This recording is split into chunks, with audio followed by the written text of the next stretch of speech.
దండి వానలు కురిస్తే సర్కారే బడులు బంద్ పెడతది. కొలువు చేసుకునేటోళ్ళు కొందరు ఆఫీస్కు డుమ్మా కొడతారు. ఈ వానలు చేయంగా తక్లీఫ్ ఉంటది గాని చాలా మందికి తీరిక దొరుకుతది. వానలు కొట్టంగా పొరుగు పుట్ర కూడా బయట కనబడది. కానీ విద్యుత్ శాఖలో పనిచేసేటోళ్లకు ఈ వానాకాలమే పని ఎక్కువ. గిడ చూడుండ్రి, ఓ లైన్ మ్యాన్ అన్న ఎసంటి డ్యూటీ చేసిండో.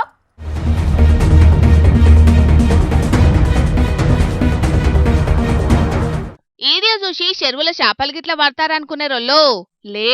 కరెంటు లైన్ దిగిపోతే చెరువు నడిమిట్లకు ఈత కొట్టుకుంటూ పోయి స్తంభం ఎక్కి మరీ కనెక్షన్ ఇచ్చిండు లైన్ మెన్ గా పనిచేస్తున్న హైముద్దీన్ అనే గీ అన్న.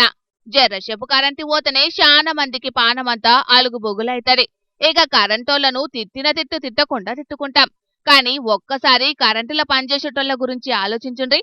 నాడింట్లా కూసొని కరెంటోని మీద మన్ను పోయ్యా అని తిట్టినంత అల్కగా కాదు. వానల కరెంటు పానంటే పానంతోటి చెల్లగట్టమే. మనమంతా సంబరంగా ఇంట్లో లైట్లేసుకొని ఫ్యాన్ కింద కూసొని టీవీ చూసేటందుకు కరెంటోళ్లు చెట్లు పుట్టలంట తిరుక్కుంటా చాలా తిప్పలు పడుతుంటారు. ఈ అన్న డ్యూటీ చూసినాక విద్యుత్ శాఖల పనిచేసేటోళ్ల కష్టం ఎట్లుంటదో ఇప్పటికే మీకు సమజై ఉంటది. సిద్దిపేట జిల్లా కోహెడ మండలం నాగసముద్రంలో ఊరికాడ ముచ్చటగిదే. ఈ వానలు జయంగా ఊరు శివార్లున్న చెరువు నడిమిట్లకెళ్లి పోయే కరెంటు లైన్ తెగింది. కరెంటులకు మట్ల బందేటాలకు ఇగో ఇట్లా తాడు పట్టుకొని చెరువు నడిమిట్లకు పోయి పోలేకి తీగలు గుంజి లైన్ సరి చేసిండ్రు.